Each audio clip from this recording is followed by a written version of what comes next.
اللہ رب العالمین والصلاة والسلام علی سید الاولین و سید الآخرین شفیع المذنبین وعلی آلہ و اصحابہ و اطرتہ اجمعین الی یوم الدین، اما بعد۔ بسم اللہ الرحمن الرحیم۔ ناظرین گرامی، السلام علیکم ورحمۃ اللہ وبرکاتہ۔ درس قرآن کا پروگرام ہے ہفتہ وار۔ سورۃ یوسف ہم پڑھ رہے ہیں، احسن القصص، اور آیت نمبر انشاءاللہ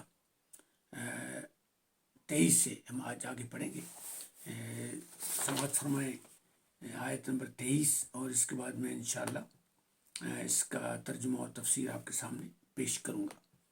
وراودته التي هو في بيتها عن نفسه وغلقت الأبواب وقالت هيت لك قال معاذ الله إنه ربي أحسن مثواي إنه لا يفلح الظالمون۔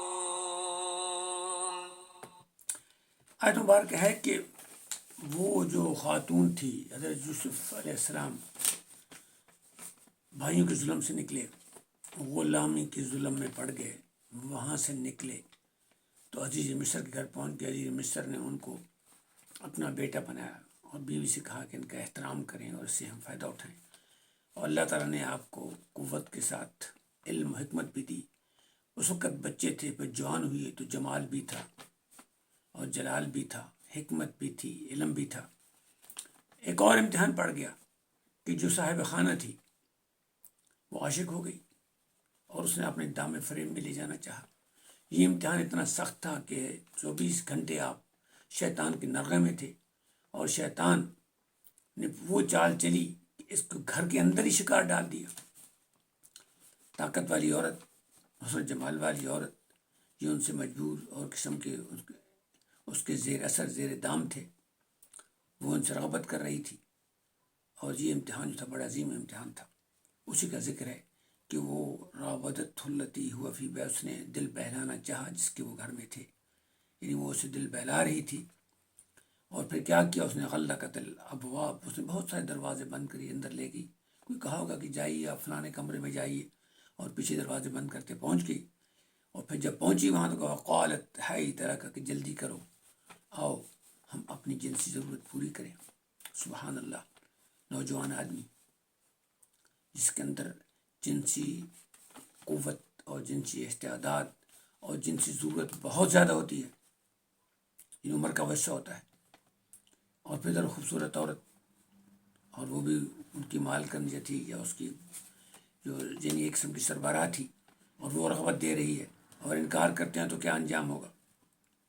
شیطان نے ایسا داؤ لگایا کہ اس کا خیال تھا کہ حضرت یوسف علیہ السلام نہیں بچ سکیں گے، لیکن اللہ تعالیٰ نے آپ کو بچایا، کہا قال معاذ اللہ، کہ میں اللہ سے پناہ چاہتا ہوں۔ یعنی آپ نے پناہ مانگی ہے اللہ کی، شیطان سے پناہ مانگی، کہا کہ میں اللہ کی پناہ مانگتا ہوں۔ انہ ربی احسن مثوائی، کہ وہ تو میرا مالک ہے جس کی تم بیوی ہو، جس کا یہ گھر ہے، اور اس نے مجھے بہترین ٹھکانہ دیا ہے، میری عزت افزائی کی ہے، میرا خیال کیا ہے، اور پھر میں یہ غداری کروں، یہ میں نفس پرستی کروں؟ تم بھی غلطی کر رہی ہو، میں بھی غلطی کر رہا ہوں۔ انہ لا یفلح الظالمون، اور جو ظلم کرنے والے ہیں، جو حقوق کا خیال نہیں کرتے ہیں، جو حقوق کا خیال نہیں کرتے ہیں، جو اپنے واجبات پورے نہیں کرتے ہیں، جو اپنے فرائض کو نہیں دیکھتے ہیں، وہ ظالم ہوتے ہیں اور وہ کبھی فلاح نہیں پاتے۔ تو آپ کا یہ اس کو نصیحت تھی۔ اور پھر اگلی آیت میں اسی کا ذکر جاری، سماعت فرمائیں۔ وَلَقَدْ هَمَّتْ بِهِ وَهَمَّ بِهَا لَوْلَا أَن رَّأَىٰ بُرْهَانَ رَبِّهِ كَذَٰلِكَ لِنَصْرِفَ عَنْهُ السُّوءَ وَالْفَحْشَاءَ إِنَّهُ مِنْ عِبَادِنَا الْمُخْلَصِينَ۔ اب جس پریشانی میں پڑ گئے تھے، اللہ تعالیٰ نے آپ کو سہارا دیا، آپ کو حفاظت کی فرمایا کہ وہ اس کا ارادہ کر لیا ہوتا اس نے، اور اس نے اس کا ارادہ کر لیا ہوتا۔ یعنی اگر اللہ تعالیٰ کی رحمت شامل حال نہ ہوتی تو جو شیطان نے فریب لگایا تھا اس سے یوسف کا بچنا بہت مشکل تھا، لیکن اللہ تعالیٰ نے اپنی جو برہان تھی، جو اپنی دلیل تھی، جو اپنی حکمت تھی ان پہ واضح کی، اور وہ یہ دلیل حکمت تھی کہ آپ کو فوراً اپنے اللہ کی پناہ مانگی، فوراً نفس امارہ کو اپنے دھتکارا اور اللہ سے پناہ مانگ کر کہا کہ یہ جو بات تم کہہ رہی ہو بہت بڑا ظلم ہے، اور اگر ہم ظلم کریں گے تو فلاح نہیں پائیں گے۔ تو آپ نے اس شیطان کی چال کو ناکام بنا دیا اور اپنے نفس کی جو امارہ کی رائے تھی اس کو ٹھکرا دیا۔ اور یہی طریقہ ہے کہ جب بھی ہم برائی کا ہمیں خیال آئے تو فوراً اللہ سے ہم پناہ مانگیں۔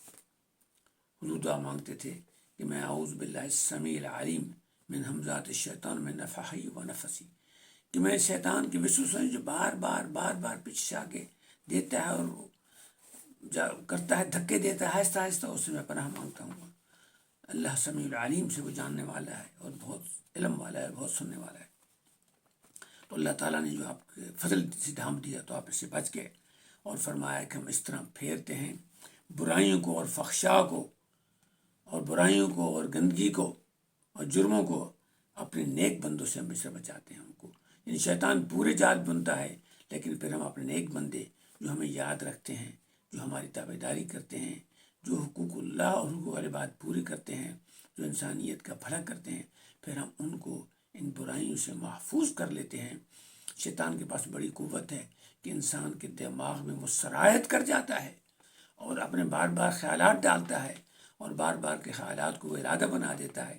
لیکن پھر اللہ تعالیٰ اپنے نیک بندوں کو جو اللہ پہ بھروسہ کرتے ہیں، جو اس کی یاد کرتے ہیں، جو اس سے محبت کرتے ہیں، جو اس کے احکام کی تابع داری کرتے ہیں اور احکام کو مانتے ہیں، پھر اللہ تعالیٰ ان کو بچا دیتا ہے۔ پھر یہ ہوا کہ اللہ تعالیٰ نے آپ کو بچا دیا، اور پھر آپ وہاں سے بھاگے، اور وہ بھاگے تو کیفیت تھی، کیونکہ ظاہر ہے آپ نے بھاگنے کا ہی بہانا تھا، ورنہ تو اگر بیٹھتے تو اور شیطان اس کو خراب کرتا۔ تو وہاں سے بھاگے تو جو واقعہ ہوا اس کے آگے آیت میں ذکر ہے۔ واستبق الباب وقدت قميصه من دبر وألف يا سيدها لدى الباب قالت ما جزاء من أراد بأهلك سوءا إلا أن يسجن أو عذاب أليم۔ جب آپ دوڑے نا دروازے کی طرف دوڑے، ظاہر آپ نکلنا چاہتے تھے، آپ دوڑے ہوں گے، ظاہر آپ جوان تھے، جلدی دوڑے، دروازہ کھولا، اگلا دروازہ کھولا، اور اتنی پہ وہ پہنچ گئی، پیچھے اس نے خوب کھینچا، اور جو کھینچنے میں آپ کی قمیض پھٹ گئی، واستبق الباب، اور دروازے کی طرف آپ دوڑے، بھاگے، سب قتلی۔ پھر اس نے کھینچا قمیض کو پیچھے سے تو وہ پھٹ گئی۔ والفیا سیدہا لدى الباب، اور دیکھا تو دروازے کے سامنے دو بعض آدمی تھے، ان دونوں نے وہ کھڑے ہیں۔ تو فوراً اس نے پینترا بدلا، یعنی پیچھے اس نے کہا قالت، کیا بھائی کیا جزا ہونی چاہیے اس نے جو تمہارے گھر سے برائی کرے، اپنے آپ کو اس نے پاک دامن کہا۔ اس نے کہا کہ یہ مجھے یوسف اندر لے گیا تھا، حالانکہ حضرت یوسف علیہ السلام پہلے دروازے کے سامنے نکلے، پیچھے وہ تھی۔ تو اس نے کہا جی مجھ سے زیادتی کرنا چاہتا تھا، تو اب اس کے ساتھ یہی سزا ہونی چاہیے کہ اس کو جیل ڈالا جائے یا اس کو بہت سخت عذاب دیا جائے، جو اپنے گھر کے مالک کے ساتھ اس طرح برائی کا ارادہ کرے۔ حضرت یوسف علیہ السلام نے جب یہ بات سنی تو ظاہر ہے آپ پر بہت بڑا الزام تھا، حقیقت کے خلاف تھا، تو آپ نے اس کا جواب دیا۔ اگلی آیت میں جواب ہے آپ کا۔ قال هي راودتني عن نفسي وشهد شاهد من أهلها إن كان قميصه قد من قبل فصدقت وهو من الكاذبين. He said,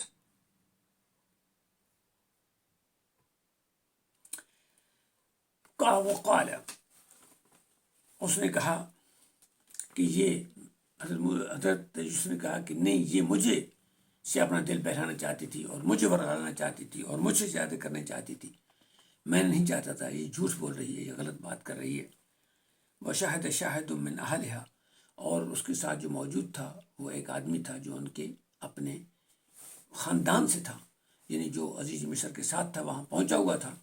تو جب اس نے دیکھا اور عزیز مصر نے بھی دیکھا کہ دونوں آدمی ہیں، کوئی اور گواہ ہے نہیں، دونوں ایک دوسرے کو الزام دے رہے ہیں، تو اب کیا کیا جائے؟ تو طریقہ یہ ہوتا ہے کہ جب دونوں کوئی ایکسٹرنل گواہ نہ ہو اور دونوں ایک دوسرے کے خلاف ہوں تو جو موقع کی شہادتیں ہوتی ہیں، جو سرکمسٹانسز ایویڈنسز ہوتے ہیں، ان کو لیا جاتا ہے کہ جو حالات کے مطابق جو حالات ہیں وہ کیسے ہیں. تو ان کے جو شواہد ہوتے ہیں، جو انسانی شواہد نہیں ہوتے، جو کہ موقع کے شواہد ہوتے ہیں، ان کو دیکھا جاتا ہے، ان کے فیصلہ کیا جاتا ہے.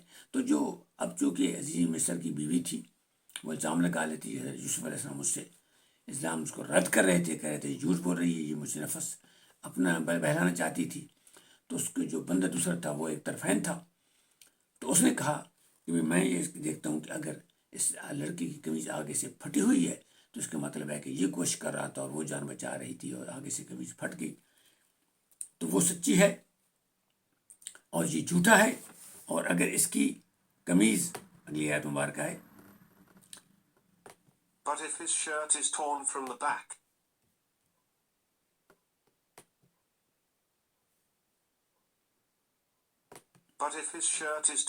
the back, وَإِن كَانَ قَمِيصُهُ قُدَّ مِن دُبُرٍ فَكَذَبَتْ وَهُوَ مِنَ الصَّادِقِينَ. کہا کہ اگر اس کی قمیض پیچھے سے پھٹی ہوئی ہے تو یہ لڑکا سچا ہے اور وہ جھوٹی ہے. کیوں کہ لڑکا بھاگ رہا تھا اور اسے پیچھے سے پکڑنے کی کوشش کر رہی تھی، وہ ورغلا رہی تھی اس کو، لڑکا جان بچا رہا تھا، یہ نوجوان جان بچا رہا تھا. لڑکا تو یہ نوجوان جان بچا رہا تھا، یوسف علیہ السلام جان بچا رہے تھے، لہٰذا یہ سچی ہیں اور وہ جھوٹی ہے. اور پھر کیا دیکھا، فَلَمَّا رَأَىٰ قَمِيصَهُ قُدَّ مِن دُبُرٍ قَالَ إِنَّهُ مِن كَيْدِكُنَّ إِنَّ كَيْدَكُنَّ عَظِيمٌ. پھر جب انہوں نے دیکھا تو موقع پہ جو قمیض تھی وہ پیچھے سے پھٹی ہوئی تھی.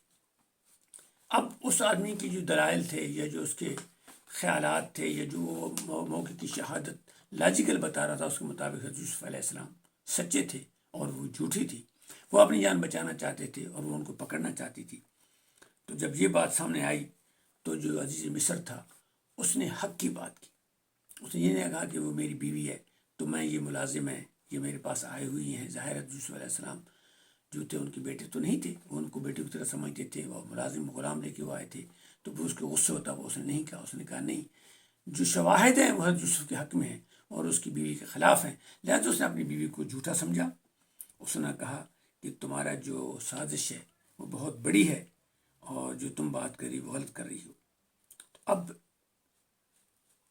یہ آگے حضرت یوسف علیہ السلام کو اس نے کیا نصیحت کی، آگے اس نے کیا عورتوں کے بارے بات کی، انشاءاللہ اس کے بارے میں اگلی تفسیر جو ہوگی آیتوں کی اس میں انشاءاللہ بیان کیا جائے گا.